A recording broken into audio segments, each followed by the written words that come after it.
Bonjour, bienvenue à la série 52 habitudes à développer cette année. Dans une capsule précédente, je vous ai présenté la stratégie de changement de perception. Je vous ai dit comment nos perceptions nous appartiennent et puis elles peuvent changer. Alors, une des premières choses, une des premières perceptions en fait qu'on peut changer, qui nous aide énormément à recadrer notre esprit quand les choses vont pas très bien dans notre vie. En fait, juste pour vous donner une analogie, moi, je suis une infirmière de formation et puis, lorsque j'allais voir mon patient qui était sur un moniteur cardiaque, eh bien, lorsqu'il y avait une ligne droite, c'était pas un bon signe. Donc, normalement, notre cœur, lorsqu'on peut le voir sur un électrocardiogramme, donc il y a des hauts et des bas. Okay? Ça fait partie du diagramme, si vous voulez, qu'on regarde lorsque notre cœur bat, c'est ce qui se passe. Eh bien, notre vie, c'est la même chose. Notre vie, elle est parsemée de hauts, puis quand on dit de hauts, c'est des moments qui sont excitants, qui sont plaisants, qui sont à la hauteur de nos attentes, ça va bien, on est sur une montée. Alors, soit plusieurs aspects de notre vie ou tous les aspects de notre vie, ça va bien. Donc, on est sur un haut. Une haute, on monte, on est en train de monter la côte, on est en train d'évoluer, de croître, dans autant au niveau professionnel, relationnel, financier, peu importe. Alors, on a des hauts et on a aussi des bas, parce que tout ce qui monte va redescendre à un moment donné. Mais on va aussi remonter, parce qu'en fait, pour descendre, il faut avoir monté. Donc, ça fait partie de la vie. Maintenant, on a tendance, l'être humain, à vouloir que tout soit stable. On a l'impression que l'harmonie, c'est stable, c'est sans conflit, c'est sans problématique, sans défi, que je vais avoir le bonheur ou je vais réussir à ressentir le bonheur lorsque tout va être stable, quand il n'y en aura pas de haut ou de bas, là, vraiment tout est égal, tout est stable, tout est parfait. Et c'est une fausse perception, parce qu'en fait, c'est pas ça la vie.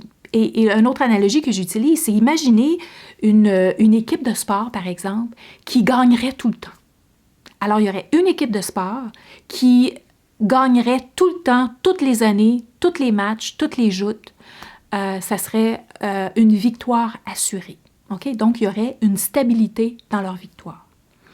Si je vous posais la question, est-ce que cette équipe-là auraient la possibilité de croître, de grandir, d'évoluer et même d'apprendre à travers leurs expériences au moment où est-ce qu'ils gagnent tout le temps.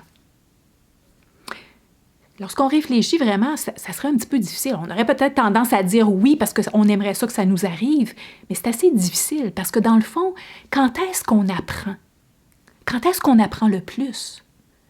C'est justement lorsqu'on a eu un conflit, lorsqu'on a eu un défi, lorsqu'on a eu un obstacle à surmonter, lorsqu'on a eu une épreuve et qu'on a réussi à la surmonter, qui a fait en sorte qu'on a appris quelque chose et puis justement on a appris quelque chose qu'on ne veut pas répéter et c'est comme ça qu'on a appris, c'est à travers nos erreurs. En fait, je vous ai fait une capsule par rapport à ça également. C'est à travers les erreurs qu'on réussit à apprendre. Si on ne fait jamais d'erreurs, mais en fait, c'est qu'il aurait fallu que l'être humain soit fait parfait en partant, en naissant. Toutes les connaissances seraient toutes données à l'enfant dès sa naissance, puis on n'aurait plus rien à apprendre le restant de nos jours. Mais vous savez très bien, comme moi, que c'est pas ça, la vie. La vie, c'est qu'on a besoin d'apprendre. Il y a plein de choses qu'on ne connaît pas. Il y a plein de choses qu'on ne sait pas. Et il y a encore plein de choses, même quand on va mourir, qu'on n'aura probablement même pas expérimenté, même pas tenté de comprendre ou tenté de connaître.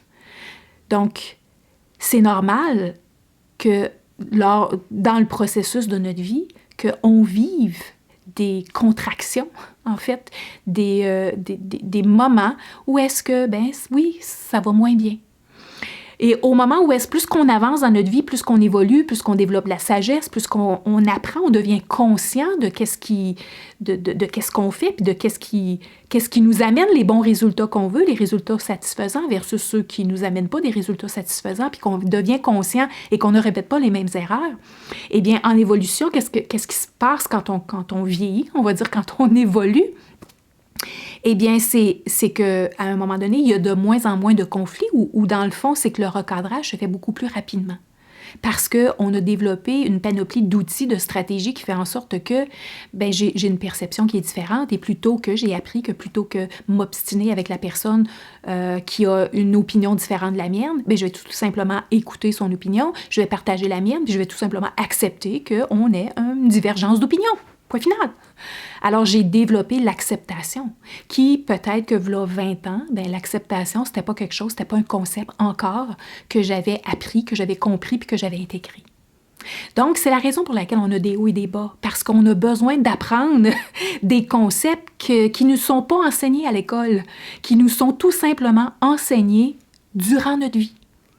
Alors, au moment où est-ce qu'on accepte que notre vie va avoir des hauts et des bas. Alors, lorsqu'on est dans une ascension, on veut être dans la gratitude, parce que là, ça va bien. Alors là, on dit merci à la vie. Merci, merci, merci, merci. Je suis en gratitude, je suis en gratitude, je suis en gratitude. Puis quand on vit un creux, on peut aussi être en gratitude, c'est toute une question de perception. On peut être en gratitude sur l'apprentissage que la vie est en train de me donner. On a tendance à se recroqueviller sur et s'en aller vers un pauvre de moi, un modèle de victime. Là. Je suis blessée, je suis blessée, frustrée, je suis impuissante, je me sens impuissante, je me sens pas bien là-dedans. Pauvre de moi, puis j'aimerais bien que la personne, si c'est un conflit relationnel, la personne me demande pardon ou m'aide ou me relève ou retire ses paroles ou que ce qui vient d'arriver ne s'efface complètement. On voudrait ça, on aurait tendance à vouloir ça. Sauf que lorsque c'est fait, c'est fait. On ne peut pas changer le passé. La seule chose qu'on peut changer, c'est le présent. Et le présent, c'est comment je réagis à cette situation-là. Comment je réponds, en fait, à cette situation.